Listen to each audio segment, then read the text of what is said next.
Informé que le tribunal de Pau a pris une décision, c'est de faire en sorte que l'affaire, dite affaire très méritable, mais même si je ne suis pas tout seul, soit appelée pour une mise en état devant le tribunal pour le 3 juin 2024. Je me permets de dire enfin,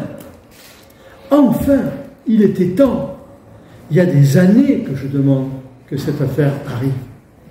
Il y a des années, 10 ans d'insultes, 10 ans de diffamation, 10 ans de propos dans une certaine presse hostile, surtout aux élus. 10 ans pour alimenter toutes les suspicions, tous les sous-entendus sur mon honnêteté, sur mon intégrité. 10 ans. Imaginez les dégâts autour de moi, dans ma famille, surtout quand dans ce contexte on voit des amis qui vous tournent le dos, etc. Mais bon, peu importe. Je voudrais rappeler comment cette affaire a été engagée il y a 10 ans.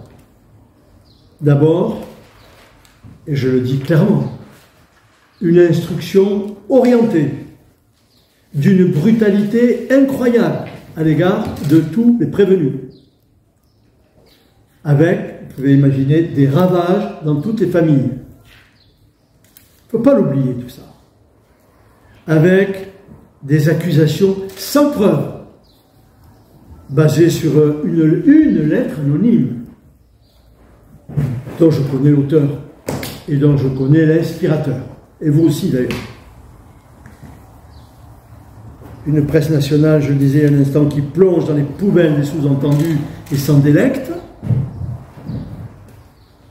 Et le doute qui s'installe dans les esprits, je l'ai dit un instant, de parents, d'amis, et certains ayant même pris du recul pour ne pas se mouiller avec moi. Je ne suis plus fréquentable.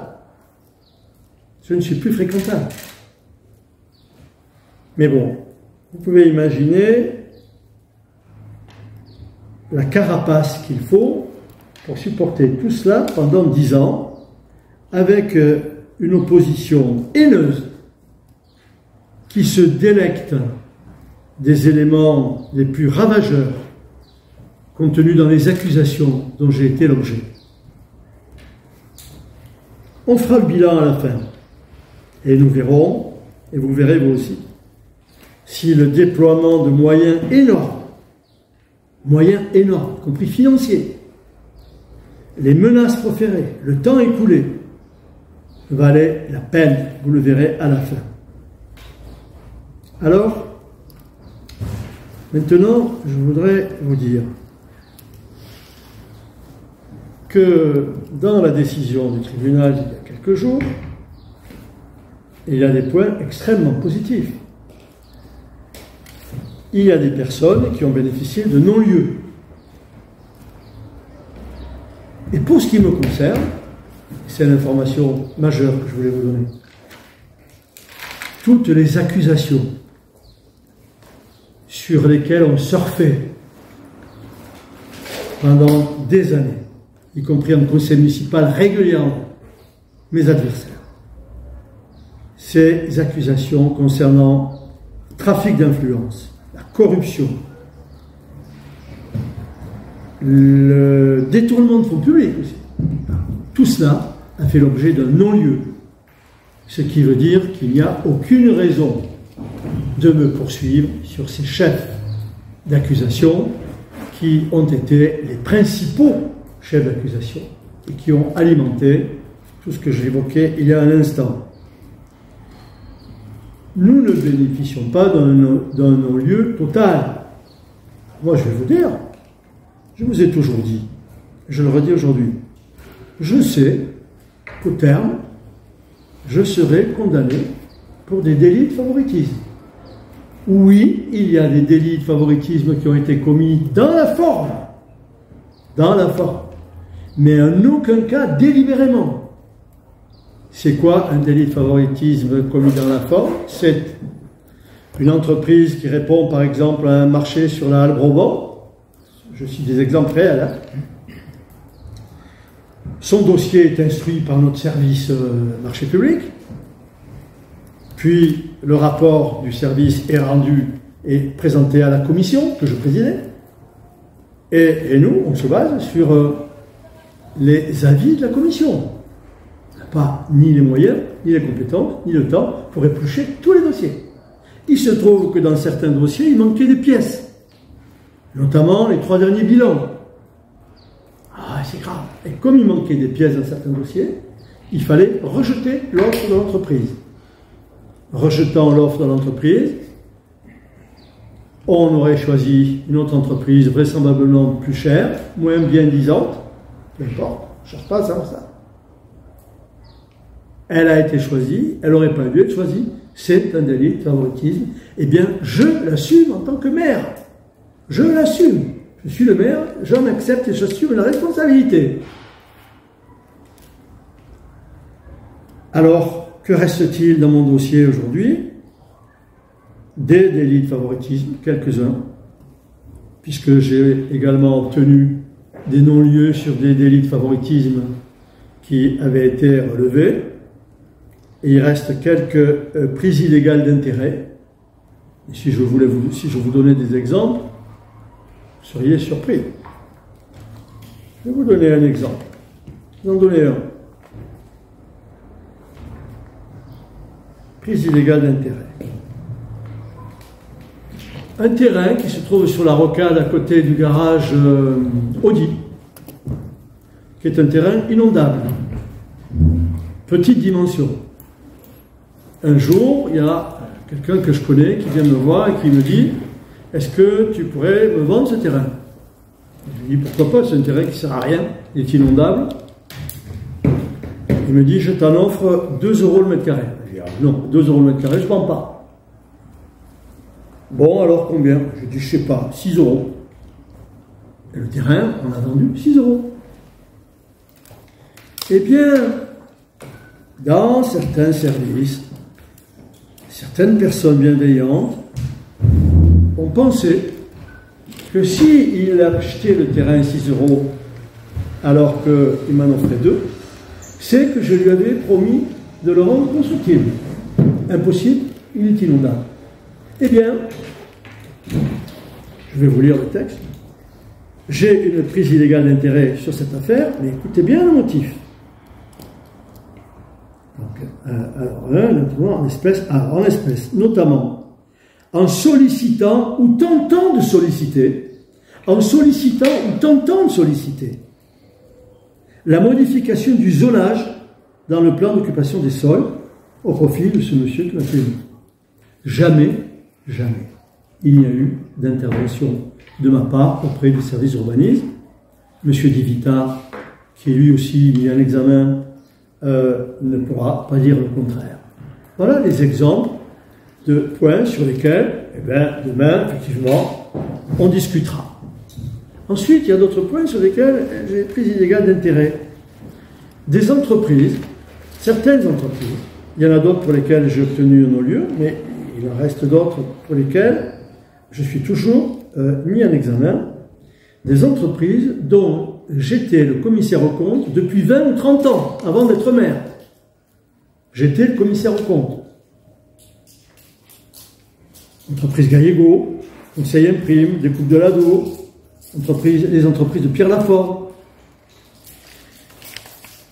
Eh bien, il se trouve que, devenu maire, ces entreprises ont bénéficié de quelques commandes de matériaux ou de travaux de la part de la ville.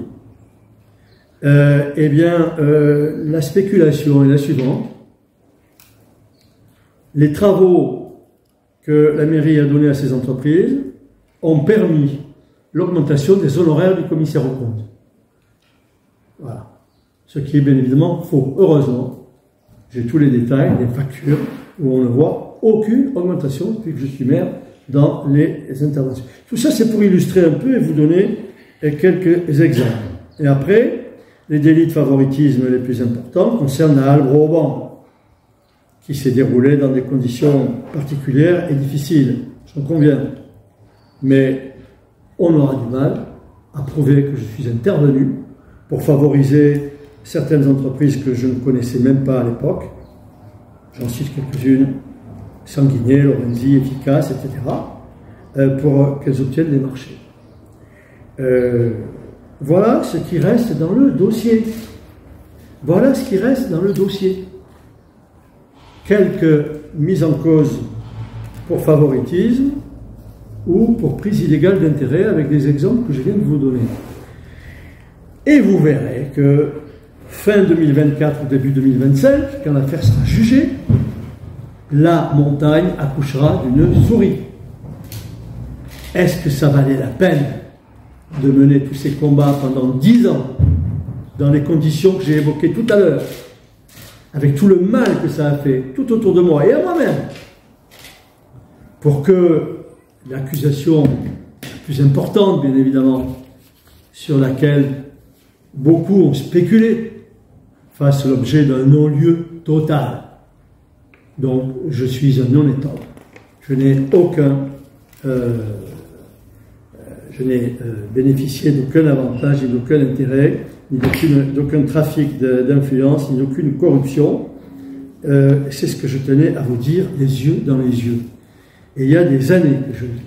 Des années que je le dis. Je ne sais pas si demain, ou quand vous le déciderez, vous ferez aussi des gros titres sur le fait que l'accusation fondamentale qui me concerne et qui a alimenté tout ce déchaînement de haine depuis des années, que cette accusation fondamentale fait l'objet d'un non-lieu. Non-lieu, ça veut dire qu'il n'y a pas lieu de poursuivre parce qu'il n'y a aucune preuve. Alors, je commence à voir un peu de ciel bleu et je me dis que la justice est en train de faire son œuvre. Et là, j'ai l'impression qu'on a affaire à des juges instructeurs qui sont indépendants, qui font leur travail normalement et qui apprécieront, je suis convaincu, le moment venu, les points que je viens d'évoquer. Moi, j'ai confiance en la justice, elle fera son œuvre, j'en suis certain. Et je terminerai sur un point. Cette affaire, vous savez par qui elle a été alimentée? Par un homme. Elle a généré des dépenses importantes de la part de la collectivité pour assurer,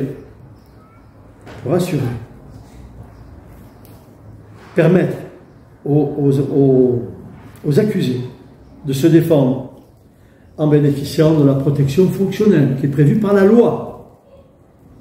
La protection fonctionnelle, elle s'est appliquée pour tous les élus qui ont été impliqués, et certains le sont encore dans cette affaire, et ça représente des sommes importantes. Le moment venu, je n'exclus pas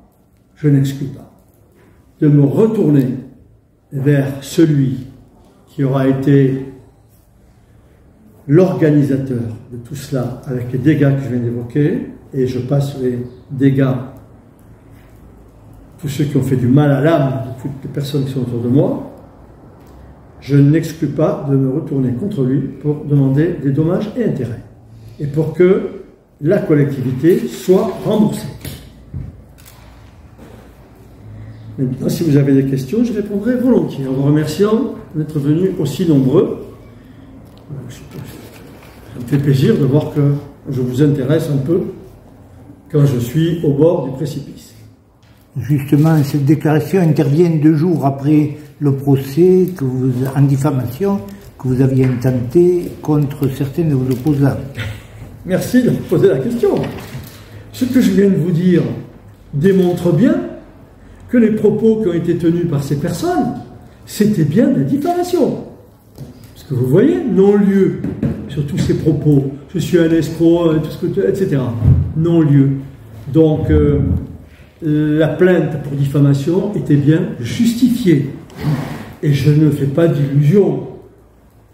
Je ne compte absolument pas sur une condamnation de ces prévenus. Ma seule satisfaction, c'est qu'ils aient été appelés devant le tribunal. Ça me suffit, je ne demande rien d'autre. Ça me suffit. Qu'ils sachent, et que tous les autres sachent, qu'on ne peut pas dire n'importe quoi sur n'importe qui, sans preuve. Qu'on ne peut pas spéculer sur n'importe quelle interprétation ou accusation de personnes bien intentionnées et essayer d'en tirer profit politique.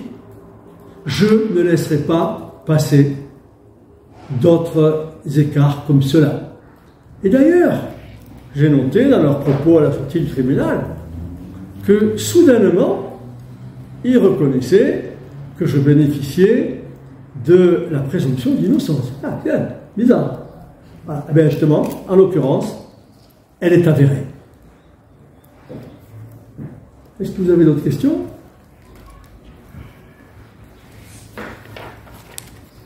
Est-ce que la ville va se constituer partie civile? Est-ce que la ville va se constituer partie civile dans le cadre de cette affaire? Vous avez voté une délibération il y a plusieurs conseils. Mais dans quel but?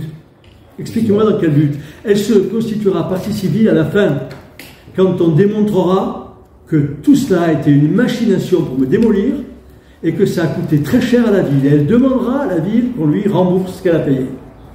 Comme on connaît les auteurs, eh bien, on s'adressera à ceux-ci. Vous croyez que moi, je vais demander à la ville de se porter de partie civile contre moi, alors que je n'ai rien à me reprocher? Même dans les délits de favoritisme qui subsistent, il n'y a jamais d'intervention de ma part. Jamais. Jamais. Personne ne pourra dire « le maire est intervenu pour que telle entreprise ait tel marché ». Ce n'est pas vrai. Vous avez avancé de l'argent, là, vous aviez dit... Moi, personnellement, oui.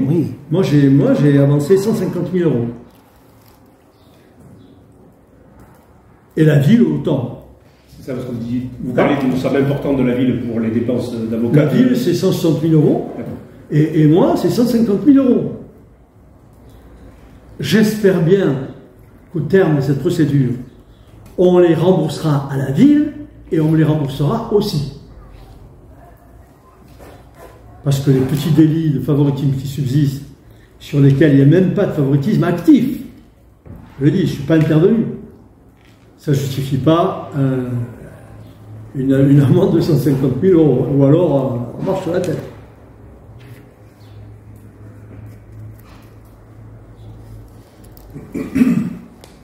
Ça va apaiser les tensions au conseil municipal, ça? En tout cas, on ne pourra plus me traiter d'escroc, ni de voleur, comme M. Navarro, rendez l'argent, etc. Non, mais